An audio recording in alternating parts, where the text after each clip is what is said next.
Welcome to another episode of Got Time with Christopher John, your scholar and gentleman in a hoodie.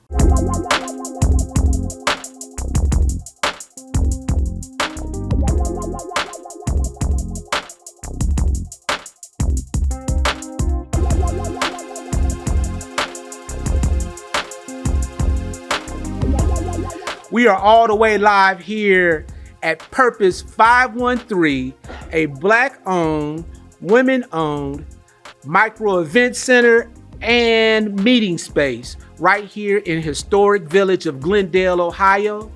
And I just want to thank Ethel and Star, the owners here, for hosting the very first live episode of Got Time.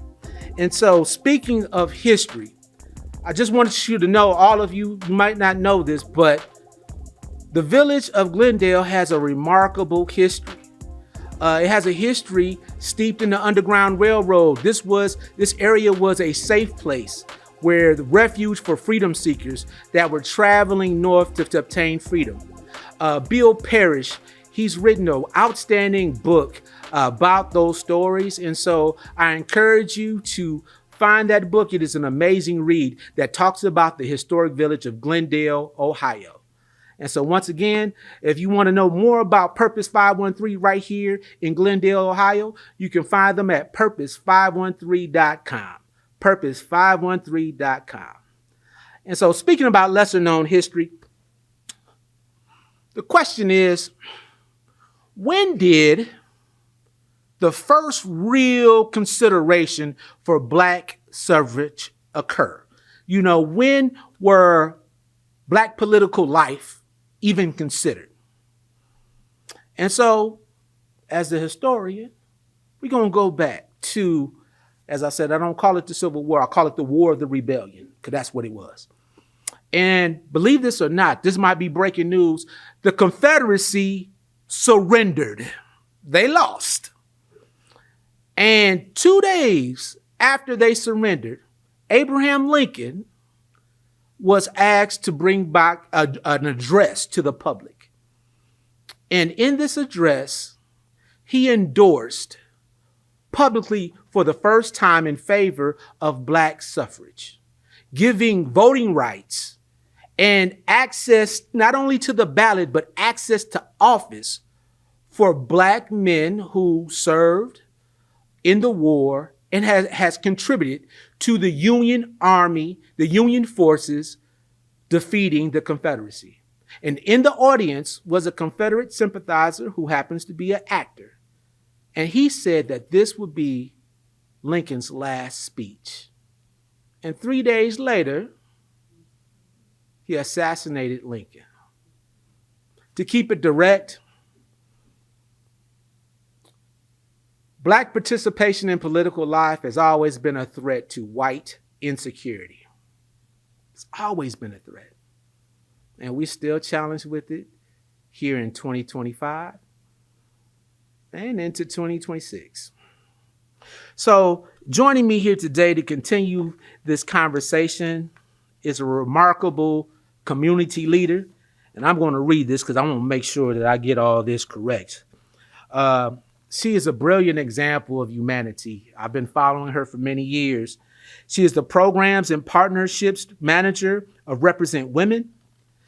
She is inspired by Shirley Chisholm and Barbara Jordan, and an abiding belief that everyone deserves a non-tokenized voice. I'm going to repeat that, a non-tokenized voice. She became the first openly gay woman elected to public office in Cincinnati. Her focus in office was dismantling legislation rooted in systemic racism, classism, and sexism, and creating equitable policies that gave everyone equal opportunities to succeed. Can y'all help me welcome Tamaya Dennard?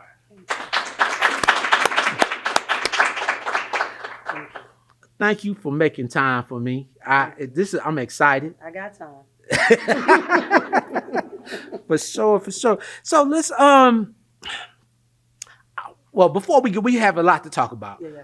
I'm curious to get your thoughts about the historical note that I shared about the idea of Booth killing Lincoln over black suffrage?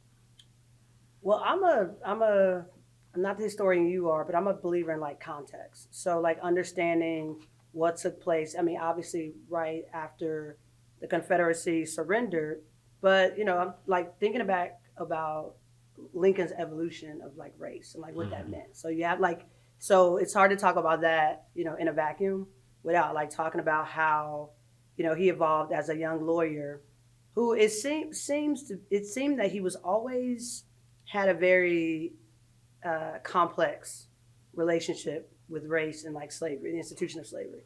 So he went from, always, thinking that slavery was wrong, but like more or less in like isolation. Like slavery, Mhm. the institution itself was wrong, but then, you know, thought about it in the context of the Constitution, because the Constitution legal at that time slavery was legal. Right.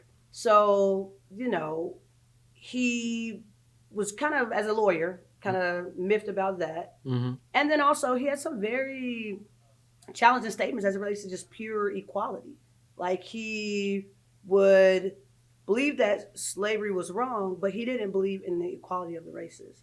And so to take that the speech where where his last speech before he was killed, like his evolution, I think is somewhat remarkable for that, relatively speaking. Like now Mhm. we have thoughts around you know uh, what the threshold is in terms of like suffrage, but at the time it was pretty revolutionary for him to invoke black rights in that way.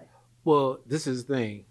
You said it very eloquently. I'm just gonna say he was wishy washy. Okay. All right. Yeah, that's exactly it. He was. He was Yeah. wishy washy.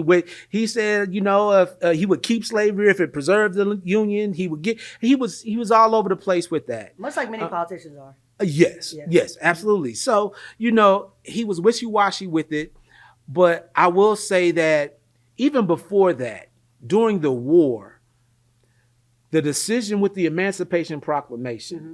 And people want to use, and we've been taught to use that document as a document that this document freed all the slaves. Like, no, no. When you actually read it and you see what impact it made, Mm-hmm. that's not the critical part. The critical part was this: it allowed a pathway for blacks folks to participate in military service, Yes.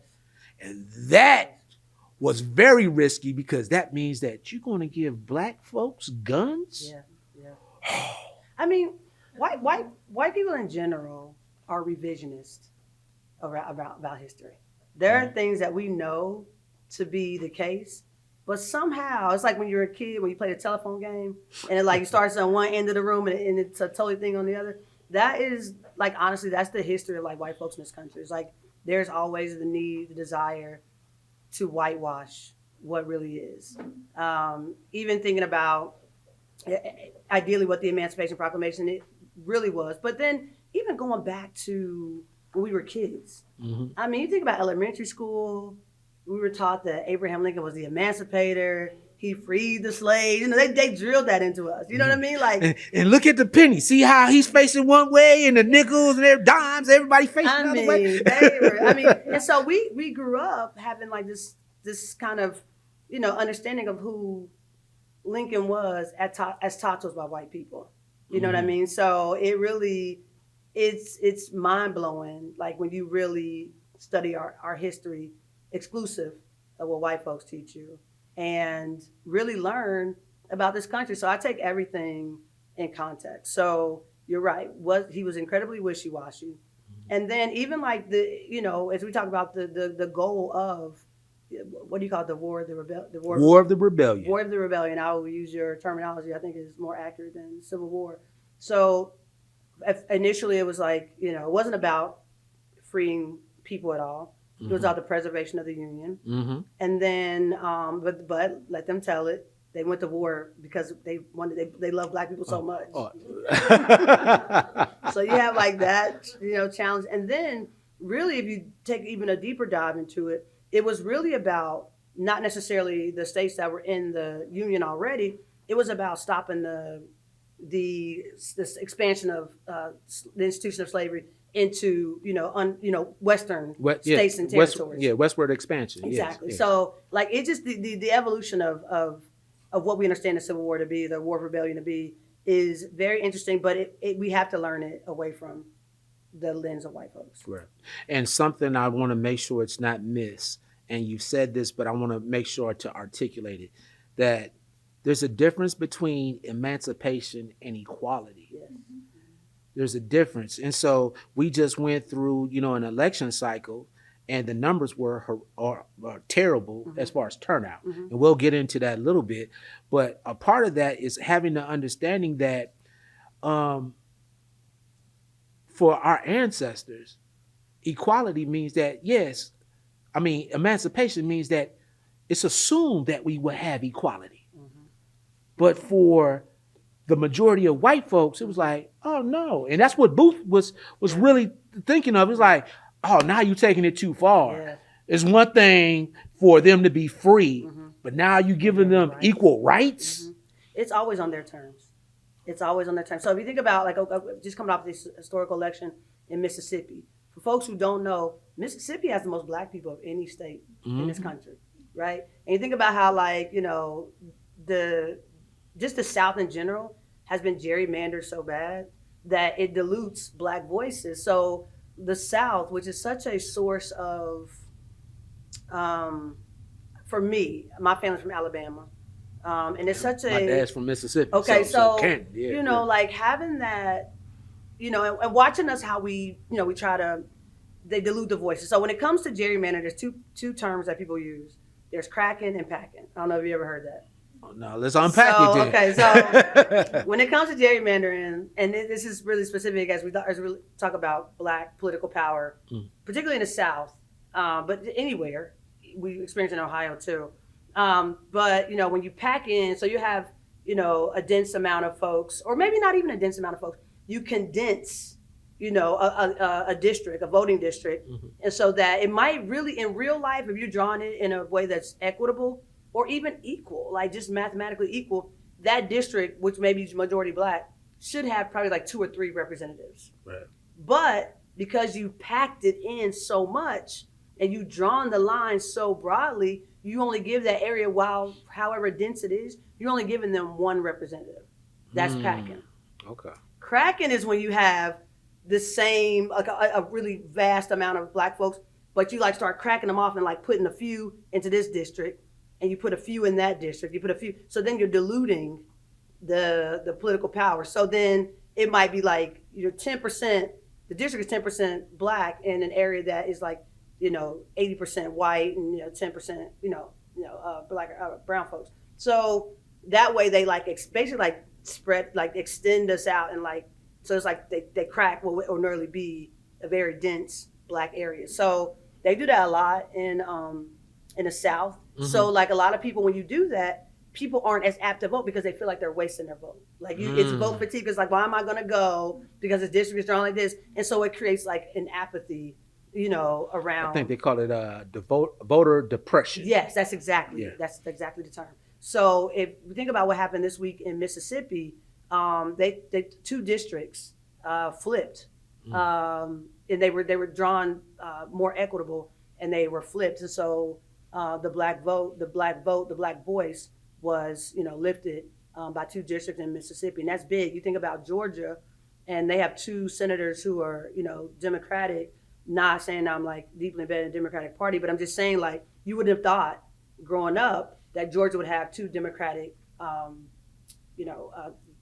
senators. So I'm hoping that when people look at the history of the War Rebellion, think about our political power, what we can do, and how far we've come, it will make people really start to pay attention to what we're seeing at the Supreme Court when they're trying to strip away voting rights and voting laws. All these things have such deep historical implication. I don't think people are aware, or maybe they just don't know. And sometimes we don't know what we don't know, but I think people need to look when they see something in the news today, trust and believe something happened, hundreds of years ago that kind of got us here. Right. We talked about politics, and can you share a little bit about your journey into politics? Yeah. So I appreciate that question because our the bio is really important for a number of reasons. When I was growing up, I know I'm super cool now, but I was a little bit I was a little bit of a nerd, and while Nerds are cool. Come on now. I mean they are. But I'm just saying, like back in the day, not so much. But I remember growing up, and I was like that kid who always wanted to watch the news. Like I didn't want to stay up to watch, other things. I wanted to watch the news, and I remember. I was really young, but I remember seeing Barbara Jordan on television.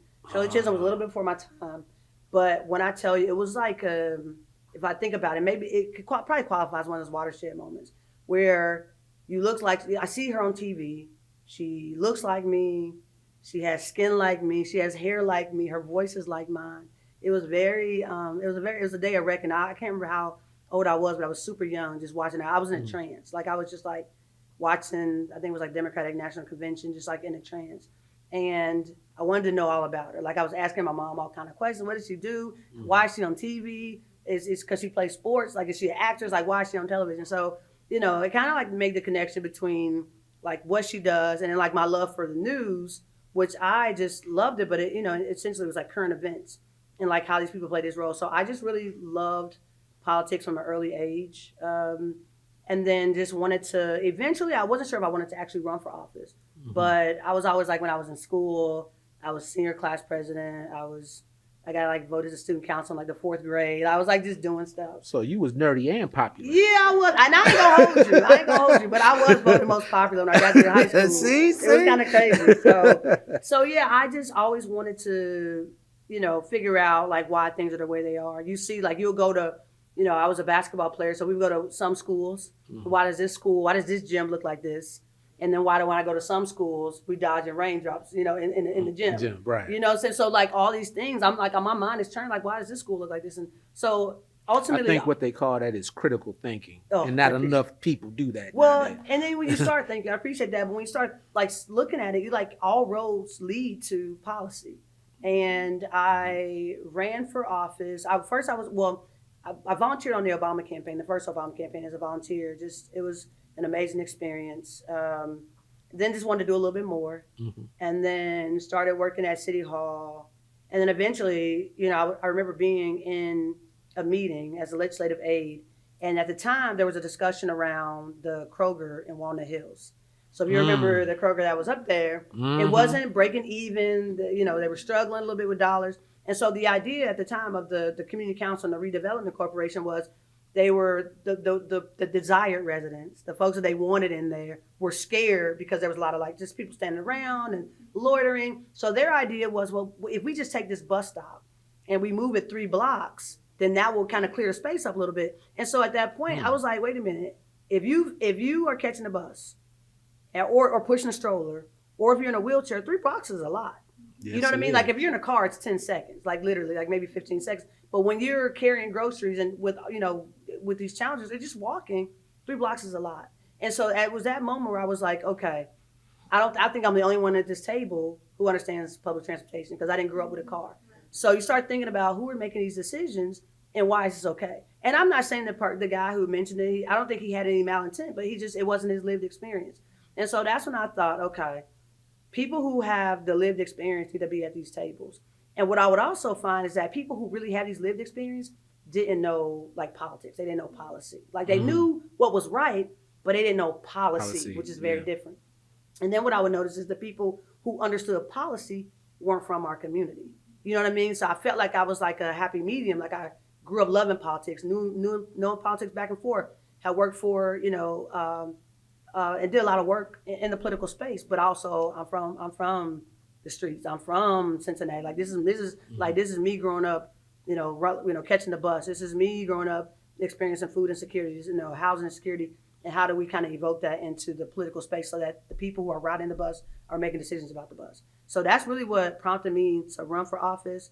And I'm super excited that I did that. It was an amazing experience. We set a lot of records as an elected. I had a lot of young people on my campaign. And then, life happened. I was incarcerated for 11 months, or I sentenced to 18 months, did 11 months, came home and, not to get like super in the weeds, but you just realize that, when it's your purpose, and when God opens the door, then nobody can close it, So There when you I go. came home, and I always tell people, and I always remind people when they ask me to come speak about justice impacted people, notice I didn't say inmates, but justice impacted people, or I didn't say felon. I said justice impacted people because that really chaps my, what. It increases, I'll clean up and say it increases my Air Force Ones when I hear people say, call somebody a felon or an inmate.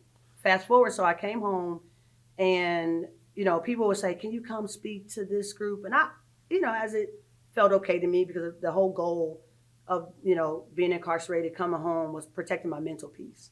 Because the one thing I wasn't gonna let these white folks do is break me. I don't care, like what happens, come what may. I'm gonna be, you know what I mean? I'm gonna be fine. Well, it sucks. I mean, you talking about 11 months. Listen, Look, if that didn't break you, I mean, that's a testament to your strength. I appreciate That's that. a testament to your strength. Don't tell them this, but incarceration was not the worst thing that ever happened to me. They think it was, but it really wasn't. Like when I was in prison, I was a teacher. I taught math and science in prison. I still have some of the ladies I was locked up with write me. We're like, it's good to see them come home and like evolve. But I always tell people though, and I always want to be true. I don't want to misrepresent what happened to me, but I'm not representative of folks who are just impacted. Like I understand the privilege that I had, in the whole time. When I got arrested, when I went before the judge, I knew I was coming home. I got to pick where I went to prison. Like they ask me, they don't ask people where they want to go. They just send you. So I recognized my privilege the whole time. Wow. When I came home in May of 22. I got to sit around 3 months before I decided what I wanted to do. That's not typical. So I just don't want people to think like, oh, well, prison isn't terrible. Incarceration is not bad. It is a horrific thing. But my situation was very different. So when I came home, I started working for an organization called CEO, which helped exclusively justice impacted people connect to jobs. It was like God orders your steps. It's kind of crazy because, who knew I would be doing something like that? But it was perfect. I was able to leverage relationships and privilege and work. I worked there for almost 2 years, and then I had the opportunity to come back into the political space, is what I do now. So I work for an organization. It's a nonprofit, nonpartisan organization where I get to travel the country and help women get elected to office, which is an incredible blessing. I truly believe I have the best job. That's ever. truly important right now, because what we have seen, although we've had a lot of women elected this past election, I saw it big in Detroit. There's a sister up in Detroit, mayor. Yeah, but what we've seen in this past year is a lot of women being attacked in these positions. And so the work that you're doing right now is so important. And although, I live in a household where I am the only man. I got my wife and my 3 daughters. And so I'm about... But you're a better man for it. Oh, absolutely. 100%. 100%. 100%. I mean, it's because of them, my parents, my mom, they poured into me, and they continue to pour into me. And so it's very important to have that appreciation and respect especially for women that are serving, our community servants. So I want to talk a little bit about, some of the things you did. One of your notable legislative moments was the creation of the Salary and History Ordinance and the Girls in Government program. It's almost sound like you kind of still doing that work. And so, I mean, those are some things that you did while you were in office that really was meaningful for you. The Salary History Ordinance was probably one of the most important pieces of legislation I did. Could you tell what that? Sure. So what happens is when you go get a job. So let me just, because the nerd in me wants to just take a step back. So in Ohio, there's like every state in the union either is a Dillon state or a home rule state. And so a Dillon state, it means that a lot of what happens at the state house determines what happens in local municipalities. Home rule gives municipalities more power to decide what to do in state. It's almost like federalism, and it's like federal and state powers, but it's like state and local powers. Like, what you get to determine. And in Ohio, we don't get to determine our minimum wage. It's set federally, but then also the state has control to some degree about how minimum wage is set. So if you, and so we all, well, I won't speak for anybody else. Our minimum wage is, as a country, as a state, is horrific. It's not matching the cost of living. People cannot thrive. It's not a living wage. It's not a living wage at all. So the salary history ordinance was, I was trying to figure out what can I do locally? What do I have the power to do? And so when you go to get a job, if you say the job pays $20 an hour, but I tell you asked me what was I making at my previous job, and I tell you $16 an hour. So really the job pays 20, but I'm making 16. So you like, I'm gonna give you 18, right? So it doesn't. So you're getting more than what you had, but it's not what the salary, what the job really calls for. So the salary history ordinance makes it illegal for an employer to ask you what your previous salary was. And so it was a way, and I'm not saying it's like, the be all end all, but it was a way to stop the act in perpetuity of like underpaying people. And it particularly happened with folks who didn't have college degrees, people who worked in like lower wage jobs, which disproportionately, is Black folks or young people. So that's what the salary history ordinance was. And we were the first city in the Midwest to do it. It wasn't something that I just made up on my own, but I always looked and see what other places were doing it. They had passed it in Massachusetts, and I thought, well, can we do it here? And when I tell you that was the hardest. So was Massachusetts the first Massachusetts state? was the first state to do it. Okay. And then other states, I think Toledo has since done it. But when we passed it, we had other cities calling us to ask us how we did it. And that was really hard to do because even though I served with mostly Democrats in office, they were very, they fought me tooth and nail on it because they're very, corporate Democrats. So we had everybody at the table. We had every Chamber of Commerce at the table because I knew the Chamber of Commerce was not going to like it. And I wasn't there to give them what they wanted, but I at least wanted them to have a non-tokenized voice to have some input on the legislation. But essentially, that's what it is. And I'm sensitive about that, and I love that legislation because people talk about it now, but they won't talk about it with me. They talk about it exclusive with me. So they have these women organizations. We have this salary history ordinance, and I just be on my timeline but I just kind of keep scrolling. But we created it. We talking about it. Yeah, we did some good stuff, and the Girls in Government program is essentially kind of what I'm doing now. It's a lot of young. We inspired a lot of young people. We had young people working on our campaign, and we were like, how do we show that even if you don't want to run for office, because you might be an artist, you might be a mathematician, you might be a scientist, and regardless of what your interests are, there's a role for you in city government. So that's what that was. That's outstanding. That's what we call good trouble. Good trouble. Yeah, good trouble. Appreciate for sure. That. So, given what has transpired in recent history, from your advantage point, from your perspective, what steps do we need to continue to do to reclaim and preserve our political lives and power? Well, one of the things I work on, and I have the pleasure of doing, is we have to look at our voting system, right? If you think about it, right, we haven't been voting that long. I think we need to see democracy more as it's an experiment. And, we have the voting system that we have now, it's not quite working for everybody, as we can see by the lack of representation. And we can see by how, the Prop 50, which was in California, which passed overwhelmingly, was a response to Texas redrawn districts. So it's the goalpost is continuously moved, right? So we think, remember when after Obama got elected in 2008, and then when in 2010, the midterms came and he got clobbered, it's like a pushback on his election. And then he got gutted and he didn't have a Congress to work with. So the current administration, and I won't acknowledge him as he's not mine, okay, not my POTUS.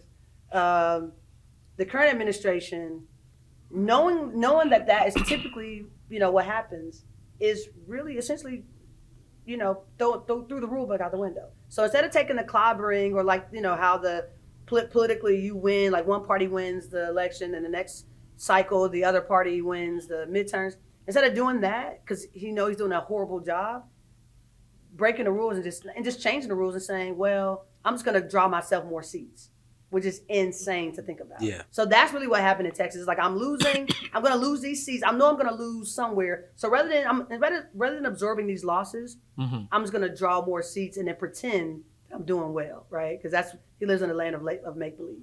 So in terms of like the voting systems, I think we need to get more, and you and I've talked about this, more educated on what is possible. We can't let folks outthink us. We can't let folks outwork us. And for a long time, I think Black folks, we have just really been, I am of the thinking, and I would love to hear your thoughts on this, is that I don't think like integration was not the best thing for us.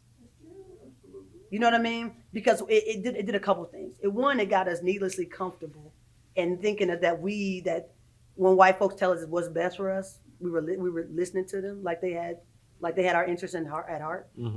So that I think we've assimilated into like a culture that wasn't ours necessarily.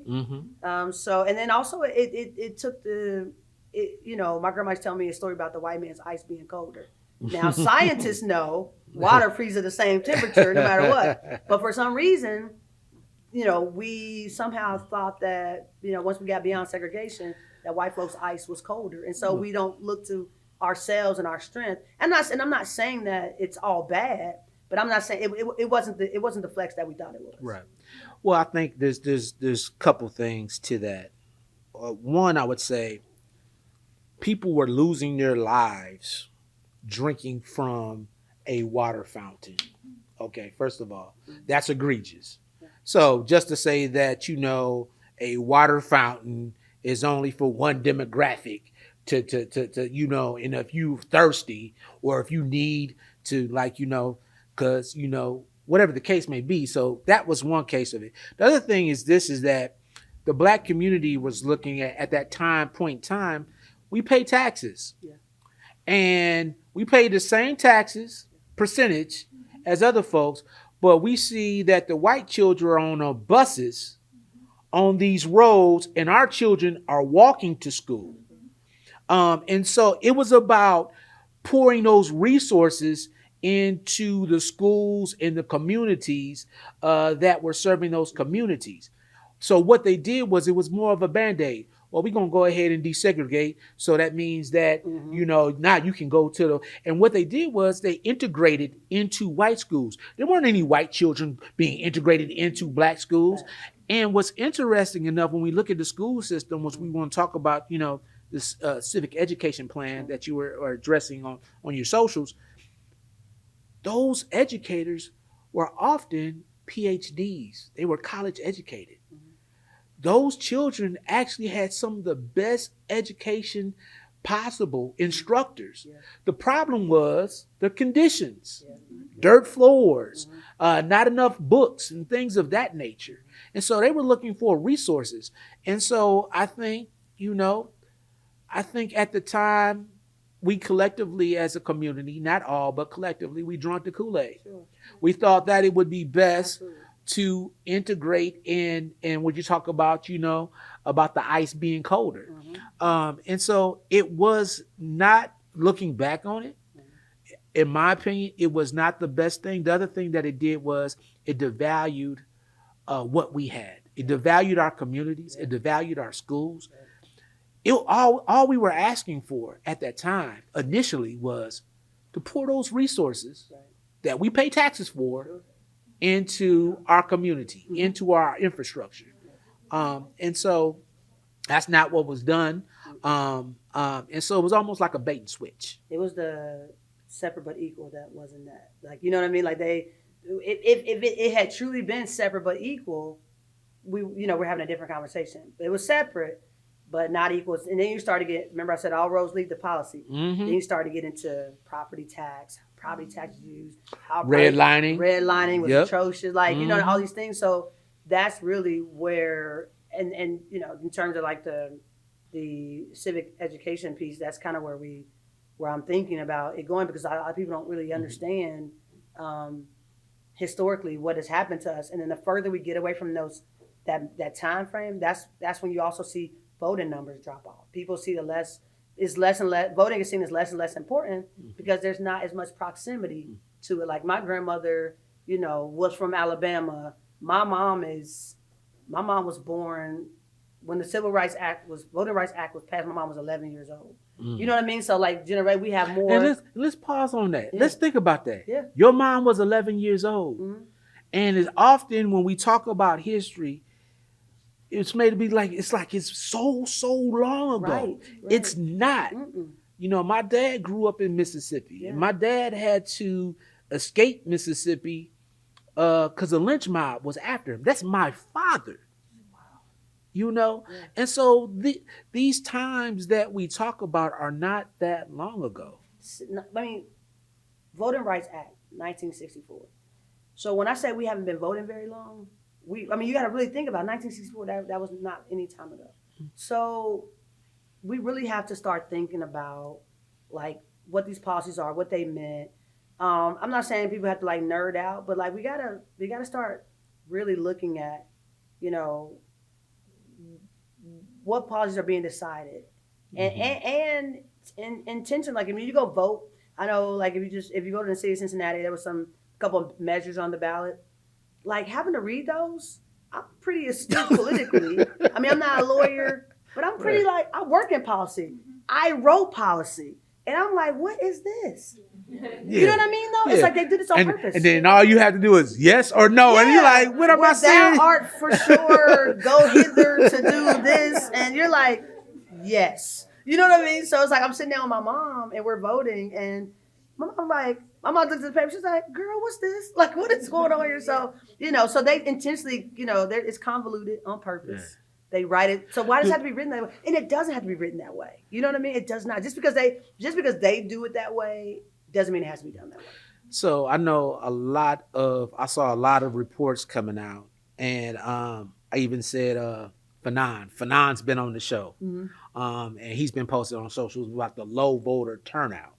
Do you think that's a part of it, or do you have a perspective of why is it? I know this is not a presidential election year, but I don't know if that plays in. But I wanted to get your take or perspective on the low voter turnout. So yeah, I think there's a few reasons for low voter turnout. I think with an election year, with a presidential election year, there's a lot more money being spent on the election cycle, which is like, because you can't do anything. You can't turn, like, everywhere you turn during a presidential cycle there's ads. So it kind of heightens, and it gives this false sense of like, this is the most important thing. I remember growing up, they're like, this is the most important election of your life. They would tell us that every single time. And then it got old. Because we're like, okay, like, remember, our voter died and all that stuff. We were like, after a while, it's like, I'm still here. Like, it just didn't have the same effect. So I think it's a combination of not really understanding the issues. I think there's a lack of enthusiasm for candidates. As a city of Cincinnati resident, this was the most underwhelming election I've ever voted in. There was like, some of the candidates who were running were as exciting as this pen. My watch has more personalities than some of those folks who are running. And they didn't come and say to us like what they're gonna do, because they don't feel the need to. And that's also when you start getting into party. When I ran, I was an endorsed Democrat. I have very Democratic values, but I feel like Democratic capital D. But I also feel like there's no drive, there's no motivation to, especially depending on how your districts are drawn, depending on what your city makeup is. There's no motivation to get out and do something. Like, this is a crappy slate, but all endorsed candidates got back in. So I think the process leaves people, and there needs to be more transparency in the process. I think it's a combination of underwhelming candidates. I think it's lack of education, understanding how, what matters at City Hall impacts you, and how sometimes when the White House decides one thing, because of how policy is, City Hall can have a say. One of the things that the mayor who just elected after that Pureball, one of the things that he has done, and not here to carry his wire or anything like that, but like he had a policy around like medical bills. And people didn't even think the city could do something like that. You know what I mean? But that was just like it just showed what is possible on the city perspective. So a lot of people just don't know. Like, I remember like people would come to me when I was at City Hall and ask me about something that was really a federal thing. So I think people are just like, they're disenchanted with the process. They don't know about the process. It feels like it's behind a veil. So I think there's any number of reasons why people aren't as enthusiastic about voting. And we have to do away with the term off-year election. It's a very, it doesn't really quite, no, there's no such thing as an off-year election. Now, you posted something, and I wanted to make sure, I wanted to ask you this question.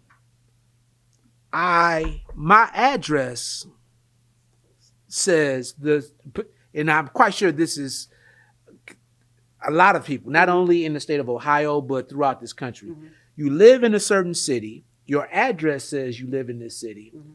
Because you live in a township or you live in a village, you don't get an opportunity to vote for like city council and other things that are happening in that city. How is that possible? Because there's municipalities. So there are municipalities, Hamilton County, right, which is going back into like a little bit of me nerding out a little bit. So you have like Hamilton County, which is a county of municipalities. And then each county has what we call a county seat, right? Mm-hmm. So I'm getting a little, So Cincinnati is the county seat for Hamilton County. Okay. So, but it's not the only municipality in Hamilton County. Mm-hmm. You have all kinds of townships, villages, cities that make up a county. And so depending on, what municipality you're in, I might live in Mount Healthy, and I could put Mount Healthy, Ohio on my mail. As long as I have the correct zip code, it's going to get to me. But people just say Cincinnati, Ohio, and I think like for a zip code in Mount Healthy might be 45231. Don't ask me how I know all these zip codes. I'm like Forrest Gump with numbers. It's crazy. But the point being is that you have to look and see what your municipality is. It might not be the city of Cincinnati, because the city of Cincinnati proper is only about 330,000. Right. Mm-hmm. When I say proper, I mean the city lines, the 52 neighborhoods that make up Cincinnati are only about 330,000. When you get into the metro area, the MSA, which is the metropolitan area, it's Cincinnati's like closer to like 2 million people. But you get into like 5 counties in Cincinnati, 6 counties in Kentucky, and 2 counties in Southeast Indiana. There's municipalities within the county. You have to know, if you're in one of those neighborhoods or not. Okay. Now I asked you that question because that gets a lot of people too, though. Because people will look at their ballot and they were like, I live in Cincinnati. Why is an AF tab on my ballot? Or I would give family members who lived in, North College Hill, like right next to College Hill, but they were over that border. Like, why can't I vote for you? Like, because you don't live in the city of Cincinnati. Okay. Understood. So some of the things that you just shared and you just educating us about, you had expressed the need for a comprehensive civic education. Yes. And for next year. Yeah. A citywide civic education. And so can you share your thoughts on that matter? Sure. So really, because I, really enjoy social studies, I think I had, and for, folks who are educators like Guy and folks like that who know like how important these things are when you get into let me just back up the bus and say this, and I don't mean to insult anybody, but it'd be people on my timeline I went to high school with, and I know they was sleep in class, but now they know everything about everything, and I'm like, bro, you asleep like in class. So I think for me, it was just like a lot of people needed to have refreshers, right? It's been a while for some folks. Some folks, depending on what school they went to, they might not have gotten, a really deep, social studies education. Civics is just a part. It's like social studies is like a big umbrella. Social studies, you get into like civics, history, you get into geography, but civics is like that thing where it's like you really know like really basic things on how cities and governments work. What does it mean to have 3 levels of government? What does it mean to have 3 branches of government? Can you have 3 branches of government on different levels? Like And it was just like really, I wanted to create something that was accessible and not intimidating. You know what I mean? Like really just like no matter where you are in terms of what you know, we're all here to learn together. It's not to make anybody feel bad, but we're just all in different spaces. Life be lifing and people are busy and, we don't always have time to crack open a book. So what can I do? How can I help? How can I leverage my experience as a legislator, my work that I do now at Represent Women to help educate folks in the community about, processes and how to, what does it mean to be elected? If I have a felony on my record, can I vote? Like those things are what really people need to know. A lot of people think that if they have a felony on their record, they can't vote, but you can. Right. And you talked about social studies, and we had that conversation about, although my platform, I say this is a modern take on Black history, at the heart of it is about social studies. It's about policies and how policies shape behavior. Absolutely. Because the reason why I call the War of Rebellion, not the Civil War, is because that term came to popularity during the nadir, which is the nadir of race relations, which is the lowest point of race relations in this country. This was a time period for decades where Black men and women were being lynched, killed.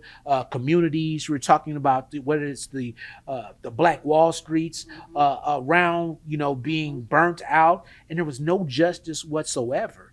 And it's because of policies and people who were in place that just turned ahead to the violence that was taking place.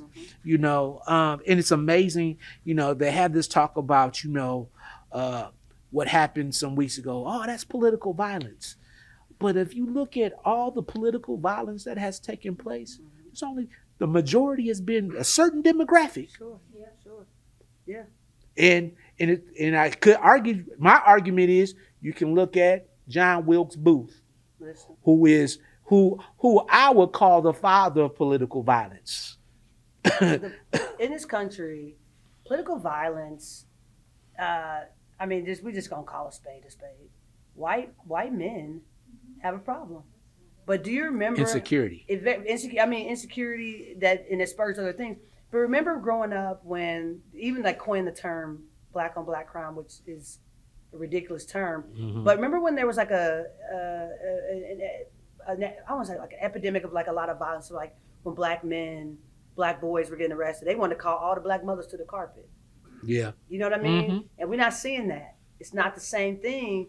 Like, you know what I mean? Like these, it's just like, it's the usual suspect. All the things that they have tried to put on us, it's just so funny for them to push the violence narrative on Black people, on white people. This is who they, and they were like, this is not who we are. It is. Since the beginning of time, whether it be indigenous people, Black people, white folks are more violent. Yeah. And I'm not here to try to make anyone seem or come off. I'm just not a revisionist. We're not going to pretend that we're not. When it comes to us, everything's exacerbated. But when it comes to white folks, we just got to pretend we didn't see what we just saw. So are you going to believe me or your lying eyes? Like, right. Exit. So yeah, like this has been the history of white folks throughout this country. Like if you think about, if we even get into like how indigenous folks were treated, like it is shameful.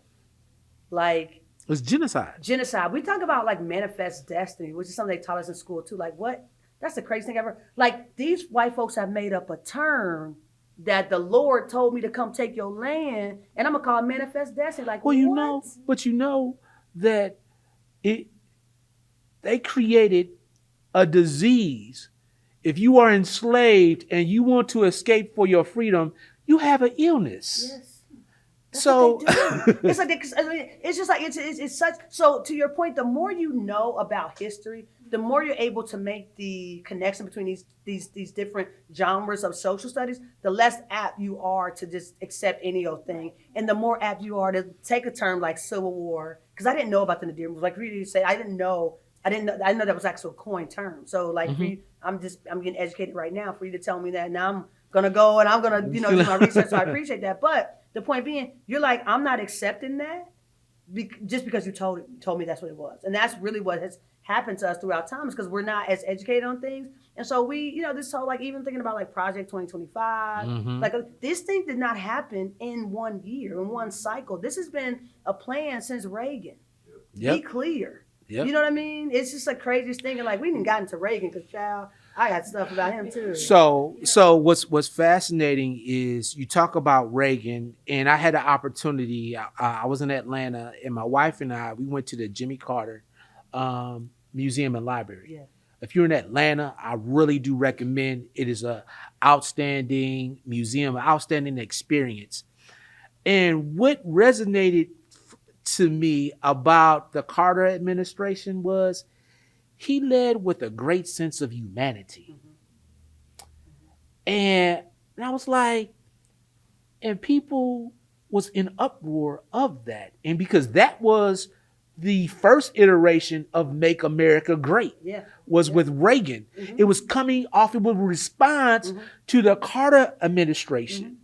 And so it's important. That's a part of the history as well. It's important for us to have that understanding. And so, I mean, I'll say this. You talked about what you're going to do in 2026. I wanted to let you know. I'm going to say it. I'm saying it on this platform.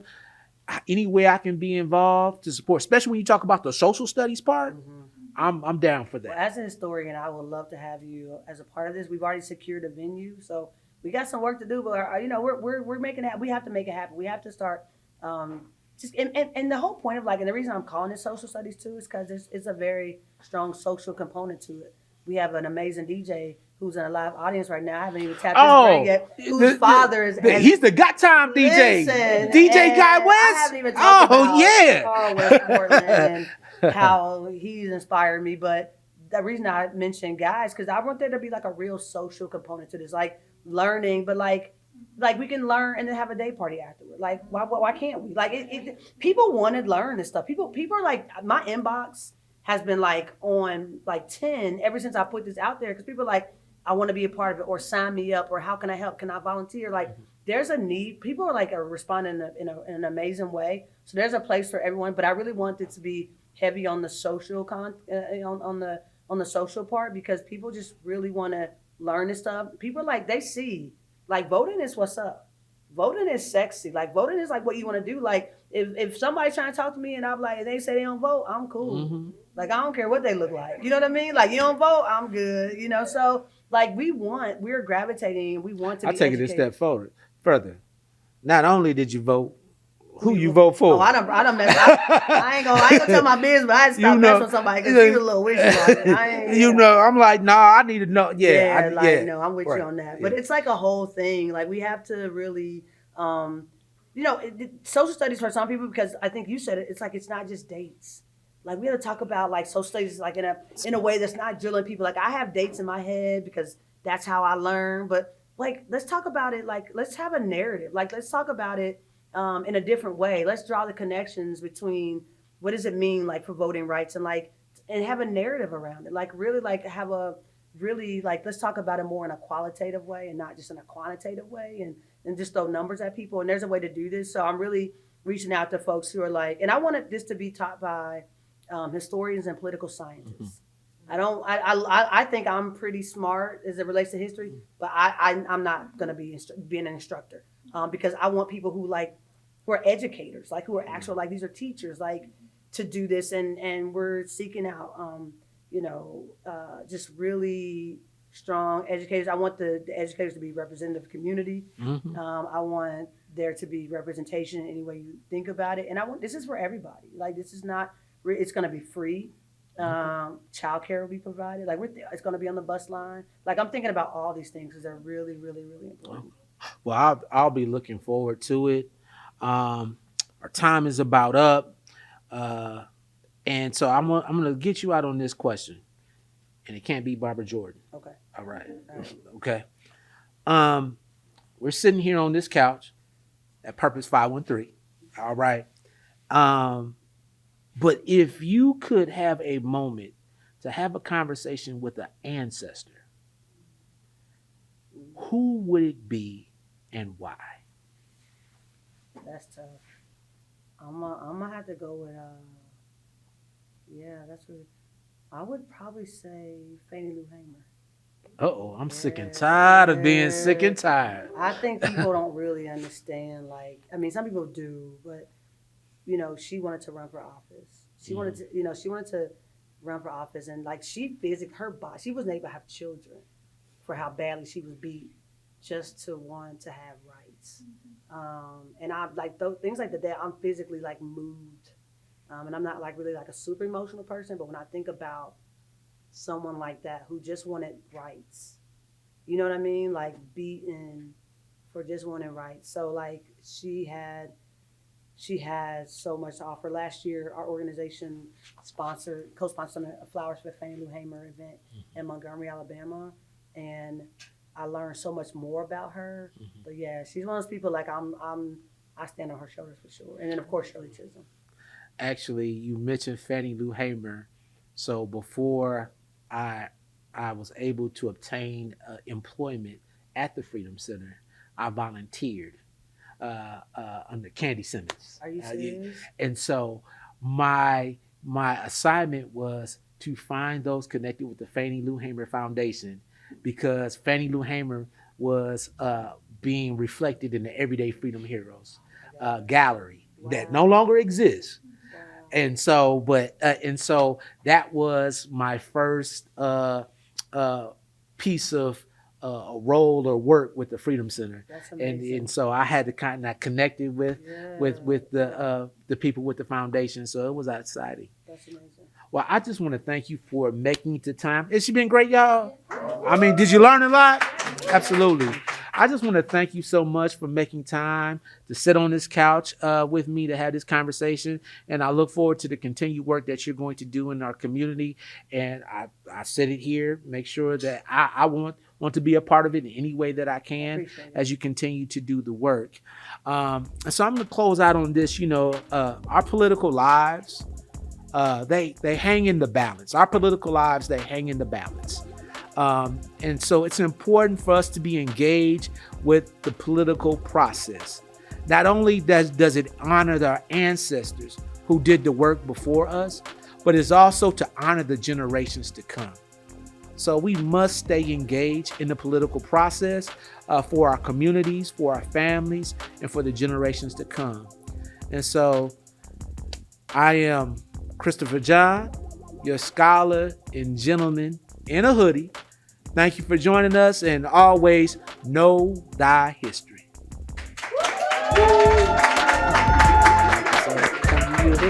So,